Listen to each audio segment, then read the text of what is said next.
Welcome to another exciting episode of the Nigerian Community Chronicles Podcast, powered by naked.org, where we spotlight inspiring Nigerians making a difference in the diaspora and beyond. Today, we have the privilege of hosting a truly remarkable individual, Mr. Olusegun Tokunbo Ogungbe. He is a seasoned chartered surveyor with over 20 years of experience in the residential and commercial property sectors across both the UK and Nigeria. A highly accomplished professional, he holds a BSc Honours in Mechanical Engineering from Obafemi Awolowo University, Ile-Ife, Nigeria, and a postgraduate diploma in Estate Management from South Bank University, London. His dedication and expertise have earned him a prestigious membership in the Royal Institute of Chartered Surveyors. Beyond his impressive career in real estate, Mr. Ogungbe is a passionate philanthropist and the founder of Total Parental Guidance Orphanage in Ibadan, Oyo State, Nigeria. His commitment to providing care, guidance, and opportunities for vulnerable children has been truly inspiring, shaping the lives of many young individuals. As he celebrates his 60th birthday this year, a GoFundMe campaign has been launched to further support his work at the orphanage, an initiative we are thrilled to highlight in today's discussion. With a wealth of knowledge in property investment, development, and corporate real estate, combined with a deep commitment to community service and mentorship, Mr. Ogungbe's journey is one of resilience, vision, and impact. Join us as we delve into his professional experience, his passion for philanthropy, and his insights on real estate and community building. This promises to be an inspiring conversation you don't want to miss. Stay tuned and enjoy the conversation. Right.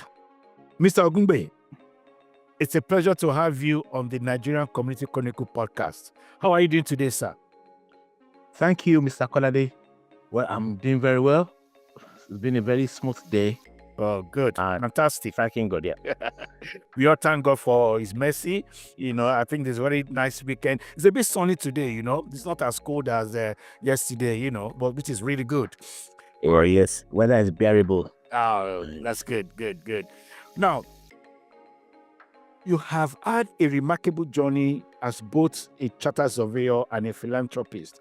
Can you take us back to the beginning, where what inspired your career in real estate and later your passion, for giving back to the community? Thank you very much, sir.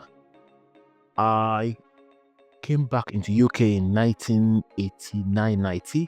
Right. And when I graduated from uni, and my first major job was in the housing section in Newham Council in 1991. Right. And after that, I worked in a few local authorities. As I was gaining experience in the housing sector, sort of picking up on residential sectors and everything, I had this thought in my mind that I think I need to move to a higher level in terms of the kind of job I'm doing. So I was tussling between doing a postgraduate in IT, right, or doing some professional exams in the mechanical engineering sector, or consolidating with the work experience I've had in the housing sector. Eventually, I took the direction of the housing sector, and that's what led me to the postgraduate diploma course, which was a part-time 2-year course. Okay. In South Bank. And that's how we are today. Yes, yeah. Yes, that's about almost 28 years after. Yeah. Wow. That's very well.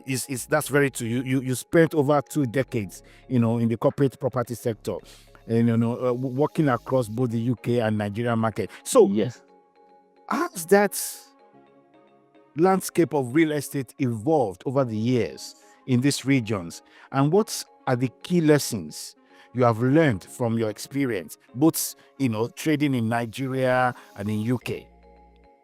First thing is regulation. Right. Regulation. The property market, especially with respect to surveyors, is heavily regulated here. And whatever action you take, you are liable for any decision, any report you put out, any thing you do in terms of ethics.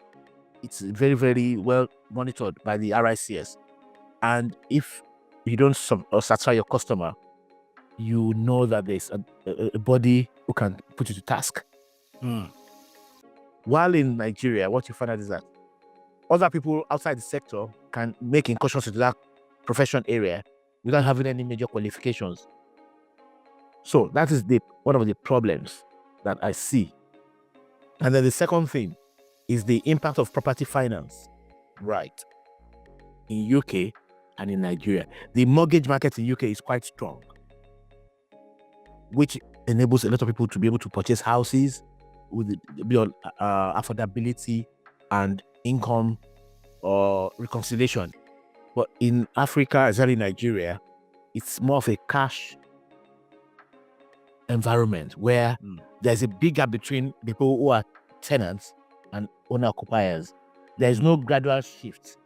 But in the UK, with your practice, you find out that you can move from being a tenant into an homeowner with the assistance of the property finance market.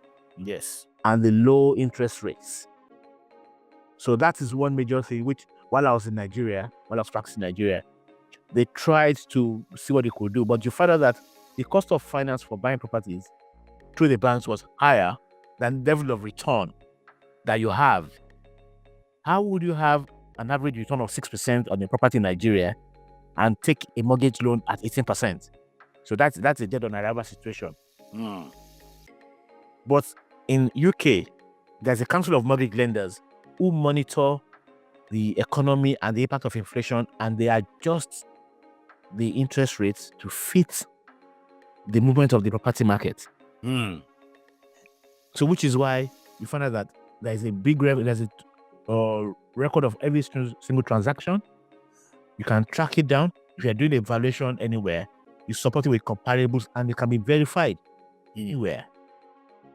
If there are any legal issues, there's always the audit trail. True. And the land registry is very functional.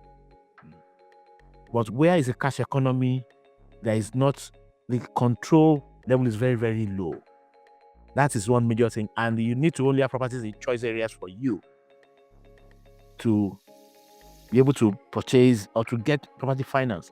So what I will really advocate for is to expand the base for which people can obtain property finance at a low interest level, which will enhance the property market and expand the scope of people who have access to that and be able to purchase. And even people who have cottage industries can obtain finance against their assets. It will help the small and medium-sized enterprises. Right. That's interesting. Let me just take you back a little bit.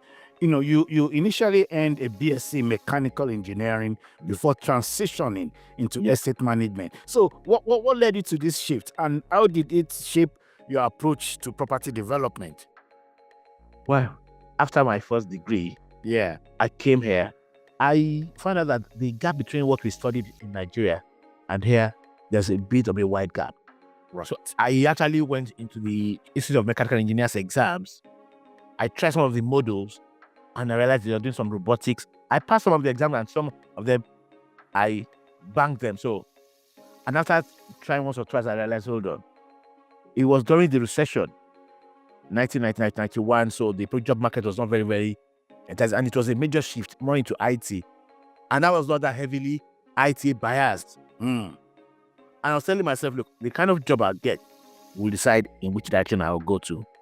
So I picked up the job in the housing sector, which was one of the areas that people, graduates who are coming at that time could go in. People are going to the civil service, the local government, the DSS. So those are the easy entry points.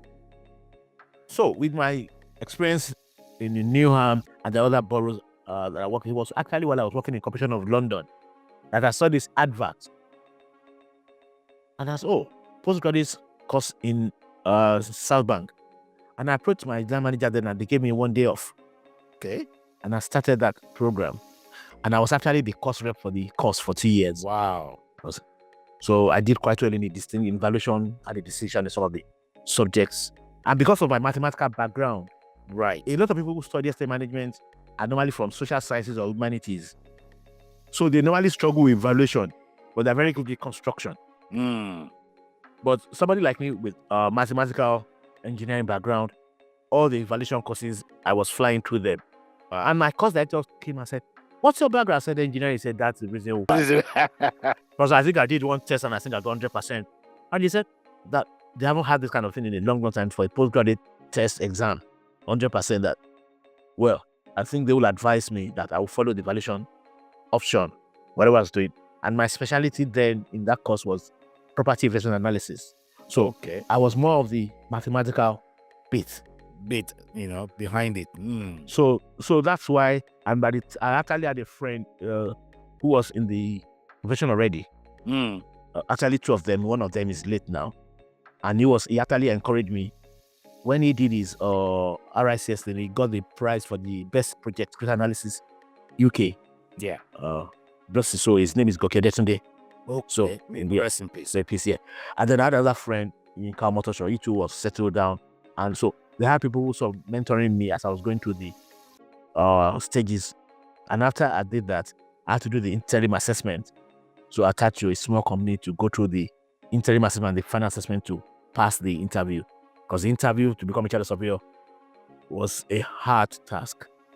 I think they've streamlined it now, but then you had to sort of know maybe about 9 or 10 areas because you are approaching yourself. You had a large client base, but with time they now reduced it to 4 faculties. So you just choose the 4 areas that you want.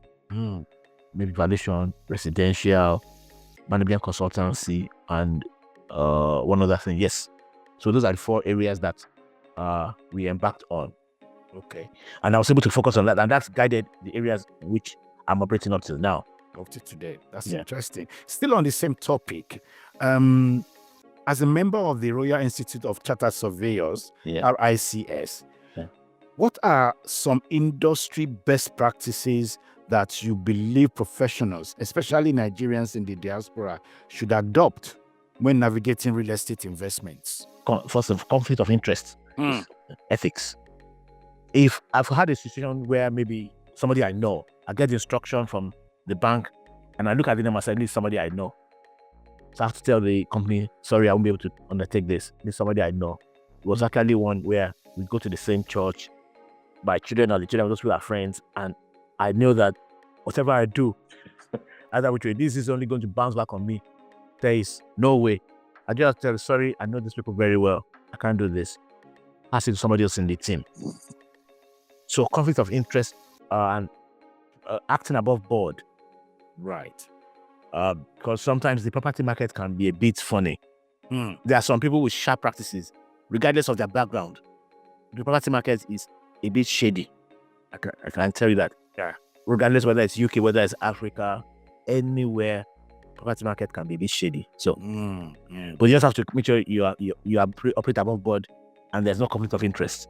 True. That's interesting. That's interesting. I'm sure majority of our viewers, both at home and in diaspora, will resonate with the suggestion and advice you are given. And, on that note, what advice, again, can you, do you think, you have for aspiring real estate investors or those looking to break into the property sector in the UK or in Nigeria, for that matter? Anywhere you are embarking on a property venture, always do your due diligence. What you find is that a lot of people don't want to pay professionals for the work to make before they make that decision.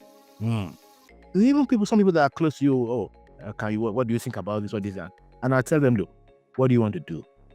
Instead of asking me, some people sort of let's say, pick your brain and then thinking, or they want to get the advice, and you think, look, if you're going to make a decision, and it's something that is aimed at making income, spend the relevant money. Even if you don't come to me, get a professional to check out whatever you're doing. The money you're trying to save by not spending on a professional, if you take the wrong decision, you're going to lose multiples of that income, of that cost. You will. So it's very sure. Definitely. So Yeah, I think that's the right approach to take. Now, let's come into your philanthropy and community impact and projects. Now, beyond real estate career, you are the founder of Total Parental Guidance Orphanage in Ibadan. Yes. So, what inspired you to establish this orphanage, and what has the journey been like?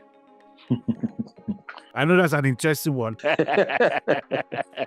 Well, I'm sure our viewers would like to know, I lost my parents in 1999 and 2001. Right. Yeah, I saw wrestling. Yeah, yes, thank you.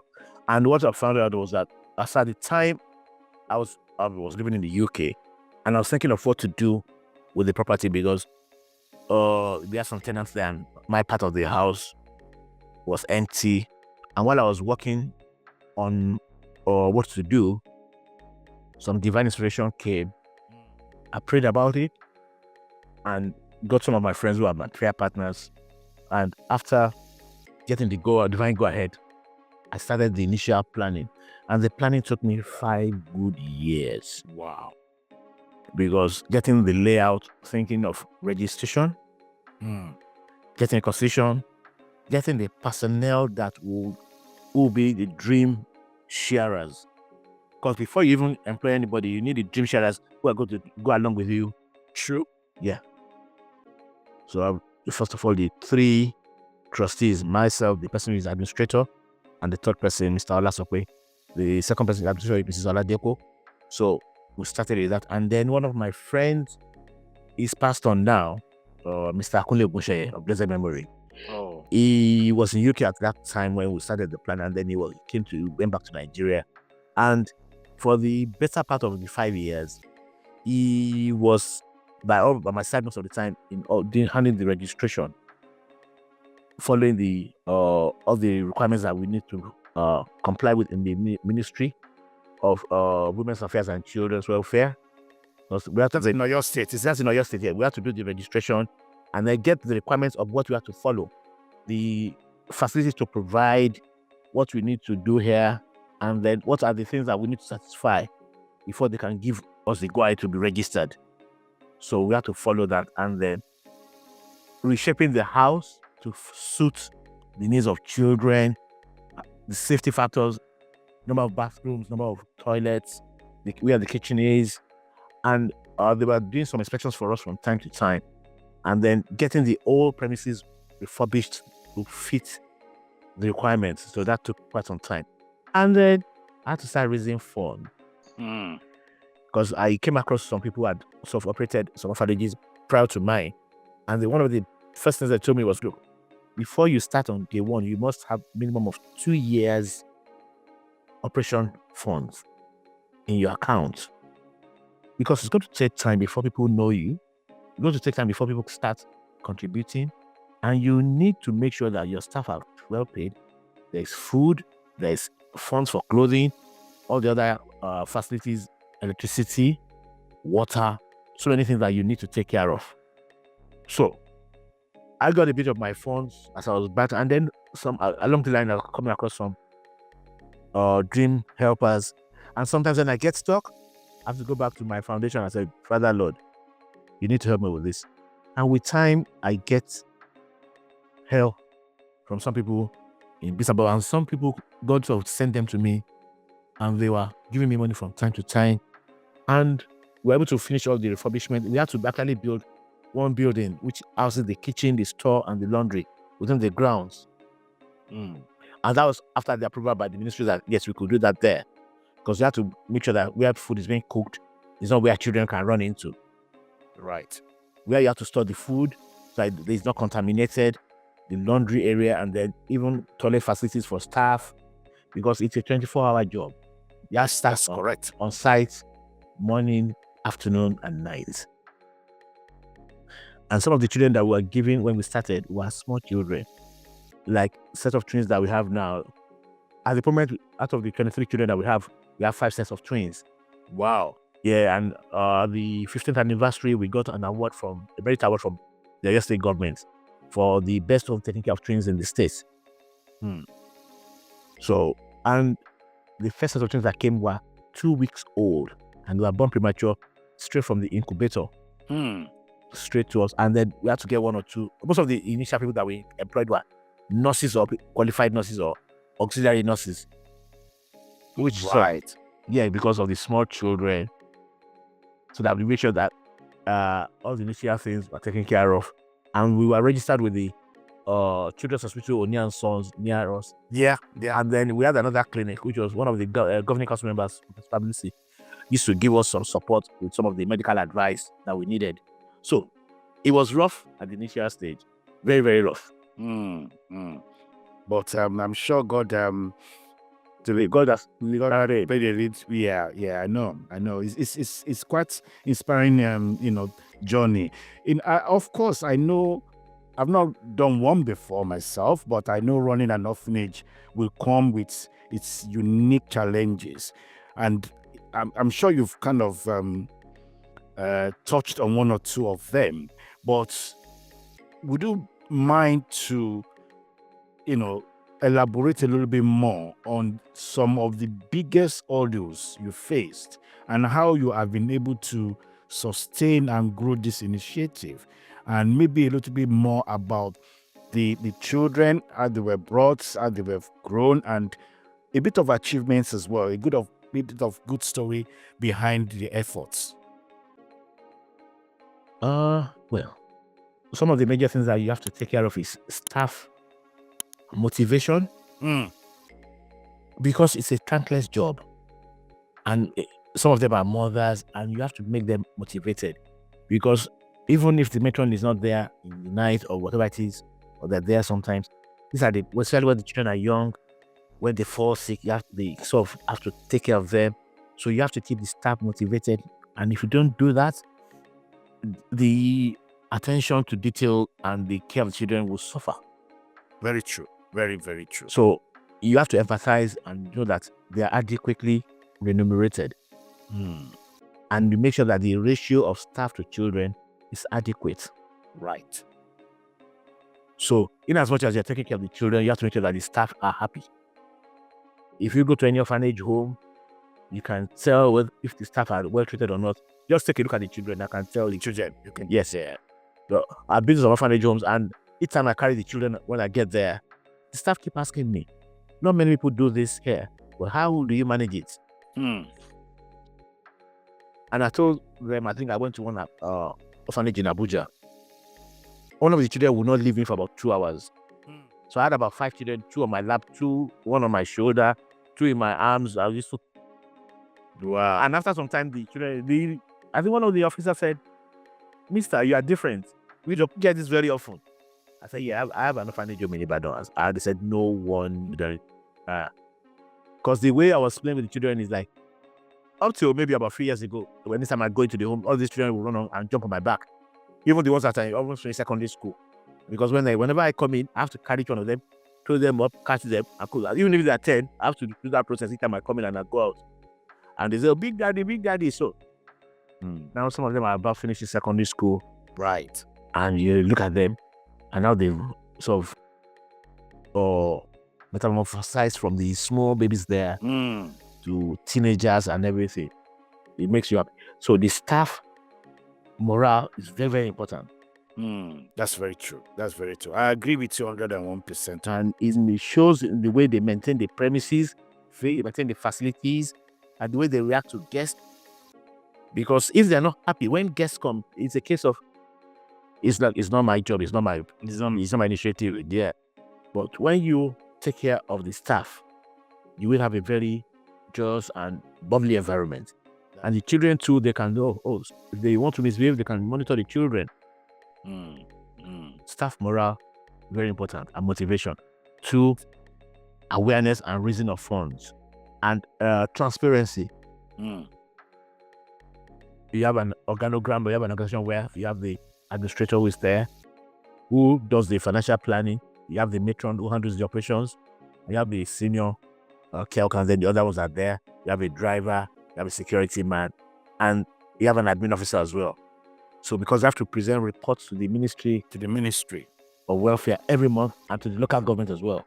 Right. And we get checked by the State Security Service as well. Oh, the SSS. Yes. Oh, that's good. Yeah. they pop into us, and they met me there once, and they said, "Yeah, Mr. Ogungbe, we know anytime you come into the country, we know." So I think for anybody, once you are operating such an initiative, you're on the list. So On the list. Yeah. you're on the list, and because of the Child Care Act and all these kind of things, so you have to be sure everything is above board. None of the children are tampered with. We make sure that anybody who's not supposed to be in the home is not there. It's not there. Yeah, and Well controlled. Well controlled. When the children get to a certain age, the boys are in one section, girls are in one section, and everything's yeah. That's very good. That's very good. And now, as you are about to celebrate your 60th birthday, I read that a GoFundMe campaign has been launched to support your work. Can you tell us a little bit more about this initiative and how people can get involved? Yes, because we are looking at issues of expansion, because the premise that we're using, I think, is possibly up to the limits. We possibly get maybe an annex accommodation in addition to the one we have. That's one. And then two, we have a vocational center within the premises, Okay. where the children learn about sewing. We have some musical instruments there, and we have some desktops to learn about IT, and then some beadwork. We had a training program a few years ago where we invited further orphanage homes into the premises, which was done over 2 weeks, and they trained in textile, attire and dye, event decor, catering, a bit of IT, and so many others, and some photography as well. So, and some of the material that they produced was presented in an exhibition at the end of the program. Really? Yeah. So, and Interesting. they were able to sort of generate about 500,000 naira. Wow. Yeah, because we have an album here somewhere. Yeah. That's interesting. And apart from the schoolwork that they do to get life skills that will enhance them, yeah. Like at the moment, one of them is actually training in photography in addition to going to school. Right. We've got somebody who's not far from us who has a big studio and is undertaking. The boy is interested in journalism, and I said, no. When the guy said, "Oh, let me have one of your children to learn this," I said, "Look, this boy wants to learn wants to study journalism. Let me hand him over to you," and he's been settling down quite well there. That's very So That's very good. That's very good. and one of the girls that's doing the sewing thing, even she's in SS3 now, he sews clothes for her classmate. Yes, I've seen quite a few. Yeah. Wow, that's interesting. So That's interesting. Wow, well done, well done, well done. Let's talk about community engagement a little bit. So we know that community engagement is a powerful force, especially Nigerians in the diaspora. yeah. So how important is giving back, and mentorship in your view? Well, the leaders of tomorrow are the children of today. Yes. If you start from there, it is the people that you train now that can handle structures for tomorrow. Very true. So it's like you have a big enterprise. If you don't train people that will handle it, after some time, no matter how strong you are, people have to come and know the rudiments. So the major things that we need to do, education, parental guidance, making sure that they are well tutored and well groomed, and to have the relevant experience of the structures in the society, which is why as they are growing up, you need mentors to get them in any area they are going. Even some of them are not even maybe they go to university or maybe take something that maybe apprenticeship or something. But you need people who will hold their hands and guide them. You grew that to a certain stage, but at one point in time, they have to go back to society. So you have to create that structure to make sure that people who are in the community who are aware that, hold on, these children are growing up. Where can they be of help? How can they come into collaboration with us? I say, okay, maybe somebody in the humanities or maybe hotel management, hospitality. I think one of the girls wants to study something like that. And you think, okay, while they're maybe starting their course, they might be doing some internship with them and learn. Like the oldest child that left us now, he's working in a bank now. Right. Yeah. And he came to us at the age of 9. And even before he went to uni, he had a stint with Parastatal, Ibadan. And each time he was coming for holiday, he was going back there. And his 3 months internship he spent in that place. And by the time he had graduated, he had about 1 year plus relevant experience. He studied sociology and he's a graduate now. He did his NYSC and he's working now. So That you have a graduate now for orphans. Oh, that's interesting. And there's another one in uni now. Another young lady in uni. She's studying biochemistry. Wow. She's in third year now. Oh, congratulations. Well done. Well done. That's very interesting. And I mean, applaud to you. Well done. I want to look into technology a little bit.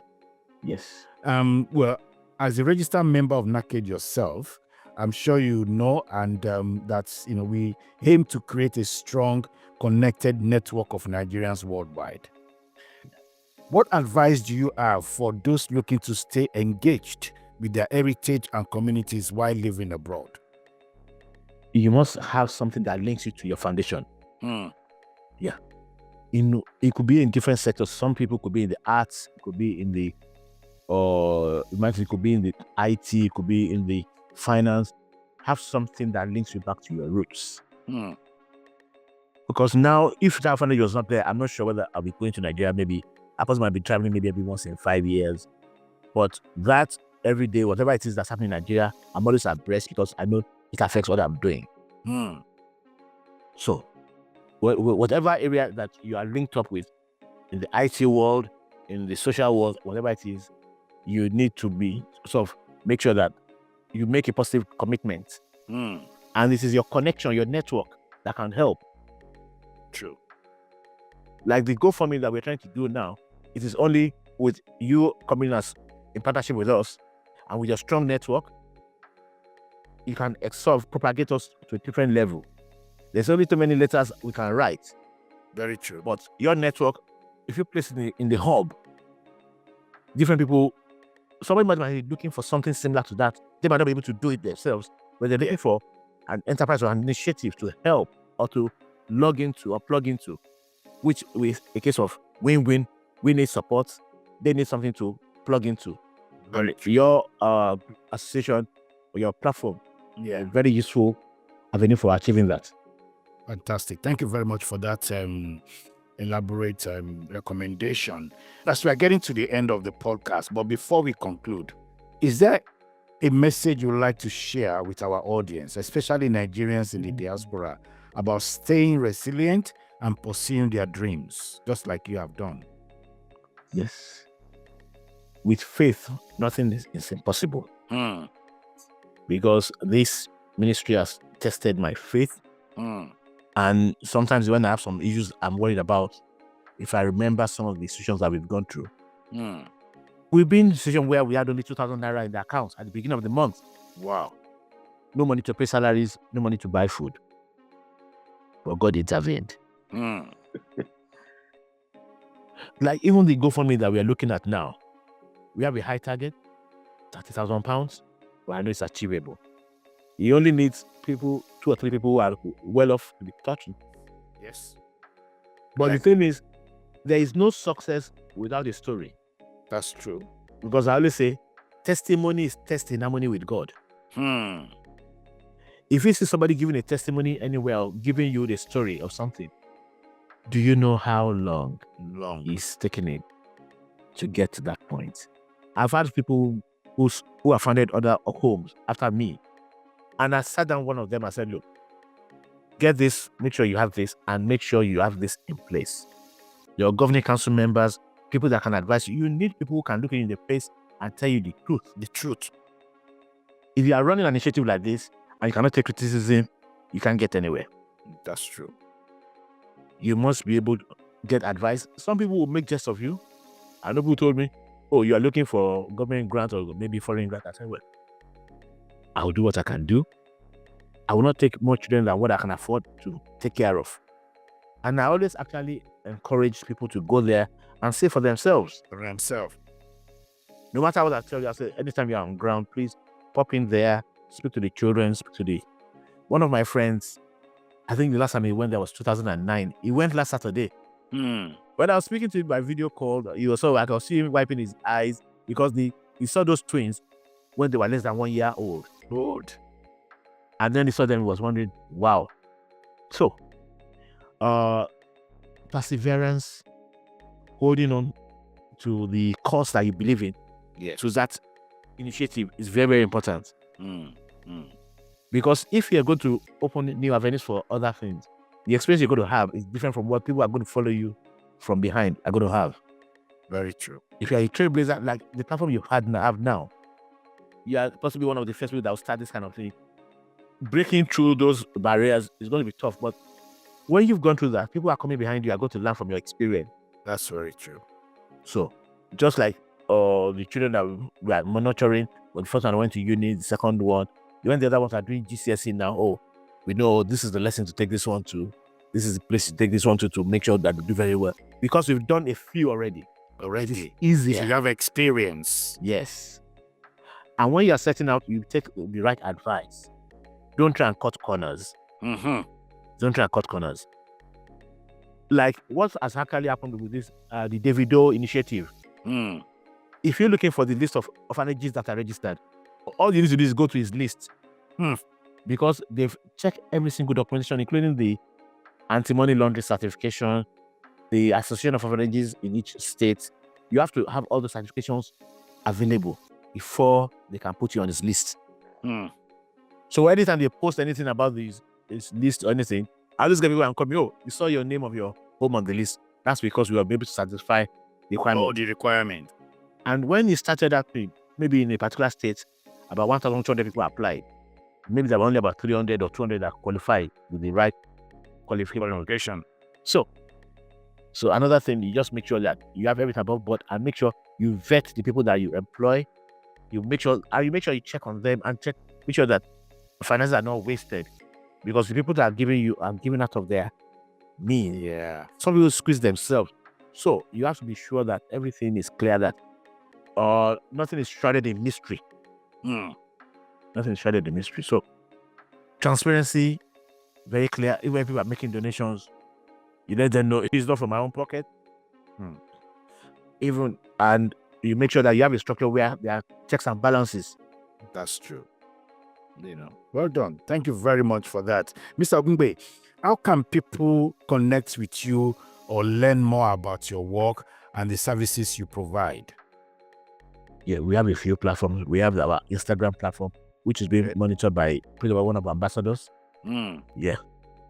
And we have the email that we can be reached on, and our contact numbers on the flyer, which we'll be able to broadcast and spread around to know the areas. But the things that we're looking at, getting more IT awareness for the children. You want a good Wi-Fi system in that place, more desktop and laptops so that they can sort of know the ongoings in the technical world.